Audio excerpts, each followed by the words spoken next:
Welcome back to our channel. So today we're going to resume our Bikini Bottom Bounty series. This one is number 8, titled Hands Off. Let's check it out. By David Lewman, illustrated by C.H. Greenblatt and William Reiss. SpongeBob was playing with his best friend Patrick.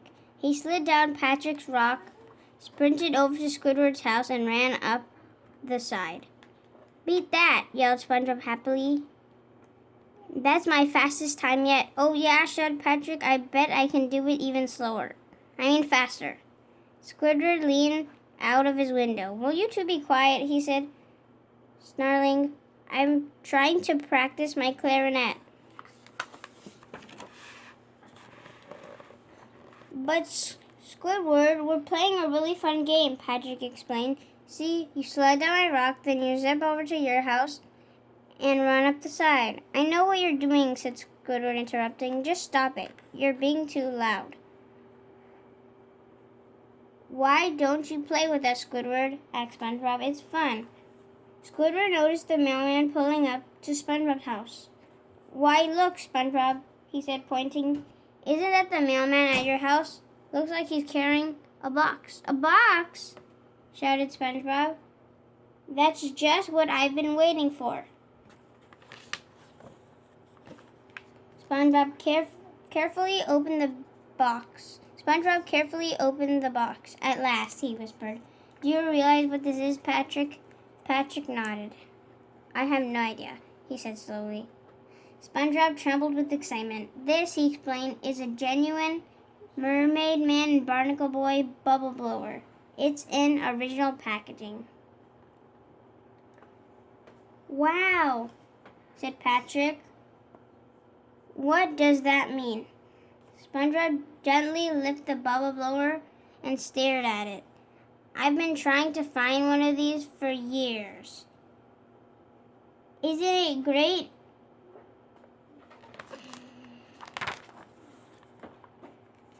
Patrick jumped up and down with excitement. "I love Mermaid Man and Barnacle Boy. Come on, SpongeBob, let's blow some bubbles. I bet they'll be the best bubbles in the whole world." SpongeBob looked shocked. "Blow some bubbles? But Patrick, we can't open this. We have to leave it in the original packaging." Patrick scratched his head.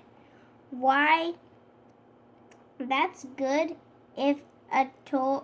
What good is a toy if you can't play with it?" SpongeBob smiled. "Oh, Patrick," he said.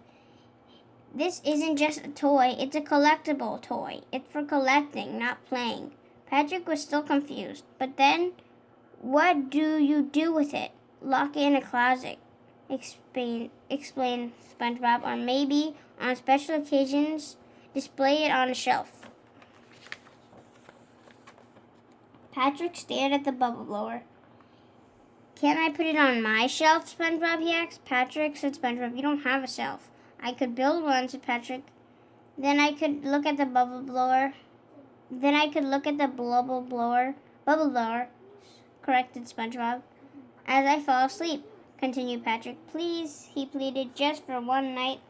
I'll be your best friend." "You already are my best friend," said SpongeBob. Then SpongeBob thought hard. He decided that best friends share all the things, even their favorite things.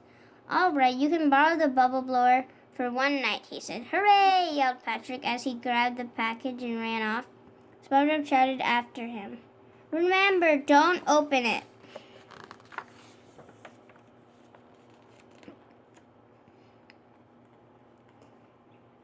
At nighttime, SpongeBob got ready for bed.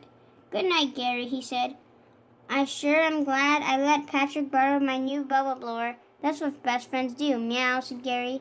"I'm sure he'll be extra careful with it," said SpongeBob. He patted Gary and climbed into bed. But as he lay in bed, SpongeBob started to worry about all the things Patrick might be doing with the bubble blower. Had he taken it out of the packaging?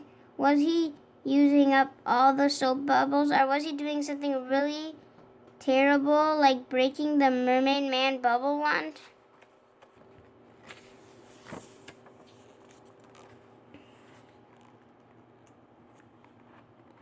SpongeBob couldn't take it anymore.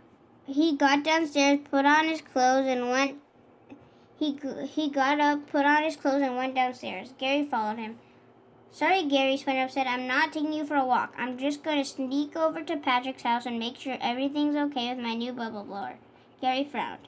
Don't give me that look, said SpongeBob. SpongeBob creeped past Squidward's house as he tiptoed up to Patrick's rock. He thought about his precious bubble blower. Please be in the box. Please be in the box. Please be in the box, he thought aloud. SpongeBob entered Patrick's house as quietly as he could. Patrick was asleep and snoring loudly. SpongeBob spotted the bubble blower on Patrick's new shelf. It was fine. Patrick hadn't broke it. He hadn't even opened it. I should have trusted him, said SpongeBob. See you in the morning, pal, whispered SpongeBob very quietly, but as he turned to go, he tripped over a shell and fell with a loud crash. Patrick sat up in bed, wide awake. SpongeBob, he yelled, what are you doing here? I'm sorry, Patrick, said SpongeBob, embarrassed. I was just, I guess I was teensy, worried about my mermaid man and barnacle boy bubble blower. Patrick quickly put on his shorts. He was shocked. You mean you didn't trust me, your best friend? That's terrible. I can't believe it. Patrick was so upset that he started waving his arms and jumping up and down. He started knocking things over, sending his things crashing to the ground. My own best friend, not trusting me, he yelled. I would never break anything of yours. What do you think I am, careless? Patrick, please, called SpongeBob. You're breaking all your stuff. Patrick stopped and looked around at all the things he'd broken. Gee, SpongeBob, I guess I am a little bit careless, he said. You were right to be worried. You'd better take your bubble blower home before I break it. Patrick walked over to the bubble blower, tripped and almost knocked it off the shelf. You pick it up, he cried. I shouldn't even touch it. I'm just a big, clumsy oaf. SpongeBob picked up the bubble blower, and started to walk out of the house. But then he stopped and turned around. Come on, Patrick, he yelled. Follow me. Patrick quickly followed. Outside, SpongeBob began to take the packaging off the bubble blower. SpongeBob, yelled Patrick. What are you doing? What good is a bubble blower if you can't blow bubbles with it? Asked SpongeBob. Want to play with it? I sure do, said Patrick. SpongeBob dipped the wand into the bubble liquid and handed it to Patrick. Here, Patrick, he said. You could blow the first bubble. Wow, said Patrick as his eyes widened. The first bubble. Patrick blew a big bubble, and then SpongeBob blew one. And they continued to blow bubbles into the wee hours of the morning. Squidward didn't get much sleep that night. And the end. Thank you for spending your time with us reading another SpongeBob SquarePants Bikini Bottom Bounty Series book. This one was number 8, titled Hands Off. Stay tuned for number 9 and number 10 coming soon. Have a good day. Bye. Bye. Bye.